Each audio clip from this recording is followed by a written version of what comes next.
ৰাইজৰ লগত যোনে থাকিব সিয়ে ভোট পাব, ৰাইজক মৰম যোনে দিব সিয়ে ভোট পাব, আৰু ৰাইজক যোনে শ্ৰদ্ধা কৰে সিয়ে ভোট পাব, আৰু ৰাইজক যোনে বুজি পায় অন্তৰ আত্মাৰ পৰা যোনে সেৱা কৰে সেই কথাটো ৰাইজে বুজি পায়।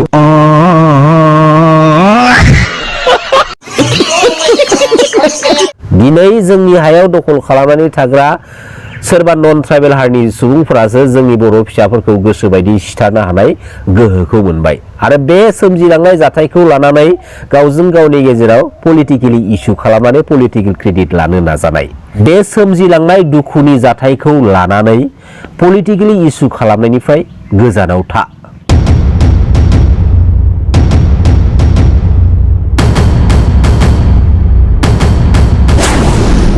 दिनै बे बाथ्रायाबो सैथो जे मानगोनां प्रमद बर' बिथांनि लिडिंआवनो जों बर' हारिनि गोथार गणतान्त्रिक लामानि सेपारेट स्टेट बड'लेण्ड मुभमेन्ट खालामनाया गोख्रोंनिफ्राय गोख्रोंसिन जाबोनो हमदोंमोन आरो मानगोनां प्रमद बर' बिथांनि लिडिंआव थाबाय थानाय समावनो बे गोथार बर' हारिनि गणतान्त्रिक लामानि सेपारेट स्टेट बड'लेण्ड मुभमेन्ट खालामनाया थांनाय 2020-27 जानुवारि बिटिआर एग्रिमेन्टनि गेजेरजों बिटिआर एग्रिमेन्टनि एमअएसनि हेडिं लाइनाव कम्प्रेहेन्सिभ and final solution to their demands while keeping intact the territorial integrity of the state of Assam.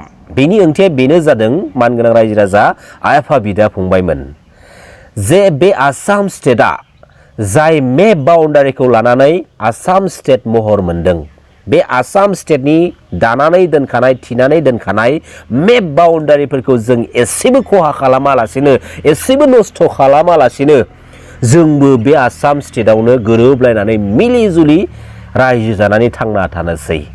अब्ला जों बर' हारिया बे आसाम स्टेटआव एन्टि बड' एन्टि ट्राइबेल हारिफोरजों गोरोबलायनानै मिलि जुलि रायजो जानो थाखाय बेसेबांबा गोलाव सम सोमावसारबोदोंमोन नामा? दिनै बिएलटि बायदि हानजाया बे आसाम स्टेटआव गोरोबनानै थानो थाखायसो आखायाव आइजें लानानै हाग्रा बंग्रा थाबायबायनानै दावहा नांदोंमोन नामा? दिनै एनडिबि बायदि मोनसे हानजाया आखायाव आइजें लानानै बे आसाम स्टेटआव एन्टि बड' एन्टि ट्राइबेल हारिजों गोरोबनानै थानो थाखायसो बेसेबांबा गोलाव सम स्टेट आरो सेन्ट्रेल गभर्नमेन्टजों दावहा नांबोदोंमोन नामा? आरो बे आसाम स्टेटआव एन्टि बड' एन्टि ट्राइबेल हारिनि सुबुंफोरजों गोरोबनानै मिलिजुलि थानो थाखाय जोंनि 5,000निबो बांसिन बर' फिसाफ्रा गावबा गावनि बेसेंसा जिउखौ आन्दलन खालामनानै बर' हारिनि थाखाय बावसोमलांदोंमोन नामा? जुदि नङाब्ला माबोरैहाय बिटिआर बायदि मोनसे एग्रिमेन्टनि हेडिं लाइनाव comprehensive and final solution to their demands while keeping intact the territorial integrity of the state of Assam महर मोनखो? बेनि दानबान्था महरै जानो हागौ मानगोनां प्रमद बर' बिथां बायदि जों बर' हारिनि सासे गोख्रों लिडारा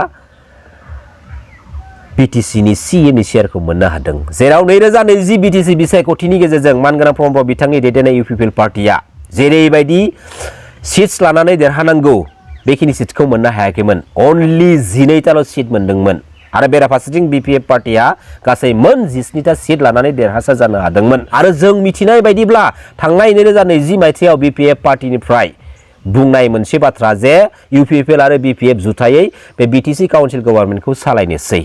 नाथाय बेफोरबायदि मोनसे हाबिलास लुबैनाय हांख्रायनाय खावलायनाय बाथ्राखौ इगनर खालामनानै बिजेपि एजेपि आरो जिएसपि खौ एलायन्सआव लानानै देरहालांनाय केन्डिडेट्सफोरखौ बहाबा लिलि हटेलाव दोनखुमानानै बहाबा शिलं मेघालयाव दोनखुमानानै खायदा बोराय बाहायनानै बे बिटिसि काउन्सिल गभर्नमेन्टखौ सिएमनि शेयाराव जिरायनानै मानगोनां प्रमद बर' बिथाङा 5 इयार्स सालायलांबाय। एमएलए एमपि जानो थाखाय बिटिसिनि चिफ इएमजिएम जानो थाखाय सोमावसाराखै, सोरनिबा गादिखौ सेनो थाखाय सोमावसाराखै। जेब्ला समसिमहालागै सेपारेट स्टेट बड'लेण्ड जाया अब्ला समसिमहालागै सोमावसारबाय थागोन। नाथाय जों बुहुमनि साफ्रोमबो बर' फिसाफ्रा मा नुनो मोनखो? थांनाय 2020-27 जानुवारि बिटिआर एग्रिमेन्टनि गेजेरजों मानगोनां प्रमद बर' बिथाङा सिएमनि शेयाराव जिरायनो खाबु मोनबाय। जाय लिडारा जाय दैदेनगिरिया एमएलए एमपि जानो थाखाय बिटिसिनि चिफ इएमजिएम जानो थाखाय सोमावसाराखै, सोरनिबा गादिखौ सेनो थाखाय सोमावसाराखै होननानै बुहुमनि साफ्रोमबो बर' फिसाफोरनि सिगाङाव बुंना समायखिरा लायो, बे लिडारानो दिनैयो बिटिआर बायदि मोनसे एग्रिमेन्टनि गेजेरजों बिटिसिनि सिएमनि सियाराव जिरायनानै 5 बोसोर जोंनि बे बिटिसि काउन्सिल गभर्नमेन्टखौ सालायलांबाय। अब्ला दिनै जों मोनसे बाथ्राखौ रोखा बुंनो हायो, जाय लिडारा जाय दैदेनगिरिया गावनि बेसेबांबा गेदेर जांख्रिथायारि खोथा बुंनानै समायखिरा लानाय बुहुमनि साफ्रोमबो बर' फिसाफोरनि सिगाङाव बे बेसेबांबा गेदेर बाथ्रा बुंनानै समायखिरा लानाय बाथ्राखौनो गावनि मोन्थायखौ मोननाय लोगो लोगोनो बावगारोब्ला बे लिडारा जोंनि बे बिटिसि काउन्सिल पलिटिकेल सिस्टेमाव फैनानै आरो मा मोजां बिहोमा होनो हागोन, जेराव बिटिआर बायदिनि मोनसे नंखाय दोहौजों खायदा बोराय बाहायनानै देरहालांनाय माखासे केन्डिडेट्सफोरखौ गुवाहाटीनि माबेबा लिलि हटेलाव दोनखुमानानै शिलं मेघालयआव दोनखुमानानै नाथ्रोद नुथ्रोदैब्लाबो 5 बोसोर सिएमनि सियाराव जिरायनानै बिटिसि काउन्सिल गभर्नमेन्टखौ सालायनो सुजुग आरो सुबिदा मोनदोंमोन।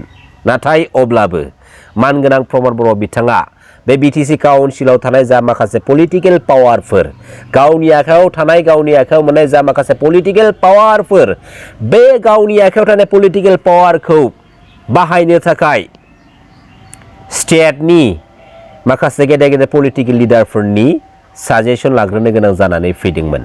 जेराव जों रोखा मोनसे बाथ्राखौ नुनो मोनदोंमोन, 2003 10 फेब्रुवारि मानाव गेदेर बिएल ब्रादार्समोनखौ लानानै बानायनाय जा बिटिसि एकर्ड, बे बिटिसि एकर्डनि गेजेरजों लाबोखानाय माखासे एडमिनिस्ट्रेसन माखासे गोहोफोरखौबो बिटिआर एग्रिमेन्टनि गेजेरजों स्टेटनि आन्डाराव हरफिननाय, दा बेफोरबायदि माखासे बिटिसि एकर्डनि गेजेरजों लाबोखानाय मोनखानाय बा जोंनि बिटिसिआव थाखानाय मोनथायफोरखौ बिटिआर बायदि मोनसे एग्रिमेन्टनि गेजेरजों हरनानै जानो हागौ माबा मोनसे मुलाम्फाखौ मोनदों। बड'लेण्ड सेपारेट स्टेट जायागौमानि सोमावसारलांबाय थागोन होननानै समायखिरा लानाय सासे गोख्रों दैदेनगिरिया बिटिआर बायदि मोनसे एग्रिमेन्टनि उनावहाय बिटिआरआ मुङानो बेसेबांबा गेदेरखा होननानै जोंनि सिगाङाव बुंनानै होबाय। दा जों बुहुमनि साफ्रोमबो बर' फिसाफोरा बिटिआर बायदि बेसेबांबा गेदेर मुंखौ मोननो थाखाय सोमावसारदोंमोन नामा?